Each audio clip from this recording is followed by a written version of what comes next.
ঢাকায় চলচ্চিত্রের আলোচিত ও জনপ্রিয় অভিনেতাদের অন্যতম একজন ছিলেন হুমায়ুন ফরিদী। অভিনয়ের মহাসম্রাট, বহুমাত্রিক চরিত্রে জীবন্ত হওয়া এক কিংবদন্তি হুমায়ুন ফরিদী। আজ তার জন্মদিন। তিনি নেই, কিন্তু তার প্রতিটি সংলাপ, প্রতিটি অভিব্যক্তি এখনো আমাদের হৃদয়ে বেঁচে আছে। শ্রদ্ধা ও ভালোবাসায় স্মরণ করি এই অনন্য শিল্পীকে। জন্মদিনে হাজারো ভালোবাসা হুমায়ুন ফরিদীর প্রতি। বলা যায় তিনি ছিলেন একজন খলনায়ক, আবার নায়কের থেকেও অধিক গুণী। এই অভিনেতার ৭৩তম জন্মদিন আজ ২৯শে মে।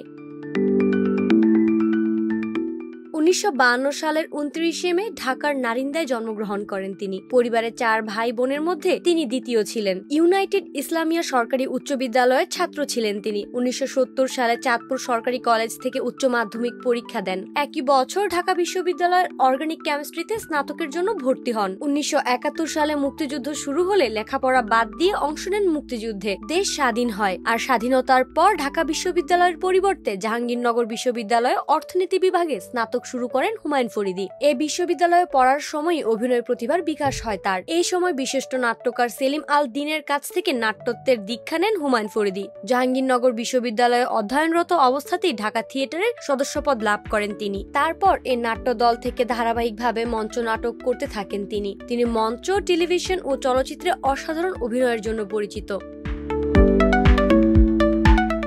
অনবদ্য অভিনয়ের মাধ্যমে ঢাকা থিয়েটারের শকুন্তলা, মুনতাসির ফ্যান্টাসি, কীর্তন খেলা, কেরামত মঙ্গলের মতো মঞ্চনাটকে অভিনয় করে অনন্য উচ্চতায় নিয়ে যান নিজেকে। জায়গা করে নেন দর্শক হৃদয়ে। গুণিয়ে অভিনেতা কমার্শিয়াল ধাঁচের সিনেমায় খলনায়কের চরিত্রে অভিনয় করেও প্রশংসা কুড়িয়েছেন। ২০০৪ সালে মাতৃত্ব সিনেমার জন্য সেরা অভিনেতা হিসেবে জাতীয় চলচ্চিত্র পুরস্কার লাভ করেন এ তারকা। ২০১৮ সালে তার মৃত্যুর পর তাকে ২১শে পদকে ভূষিত করা হয়। তার অসাধারণ অভিনয় ও সাংস্কৃতিক অবদানের জন্য তিনি আজও দর্শকের হৃদয়ে অমর। হুমায়ুন ফরিদী আজ আমাদের মাঝে না থাকলেও তার অভিনয় ও উক্তির মাধ্যমে তিনি চিরকাল বেঁচে থাকবেন। তার জনপ্রিয় উক্তিগুলোর মধ্যে একটি হলো, ভালোবাসা এমন এক বদ অভ্যাস যেটার কারণে মানুষ এক মুহূর্ত আনন্দ পাবার জন্য সারা জীবনের কষ্ট সইতেও দ্বিধাবোধ করে না। আজকের এই বিশেষ দিনে আমরা তার অবদানকে স্মরণ করে শ্রদ্ধা জানাই।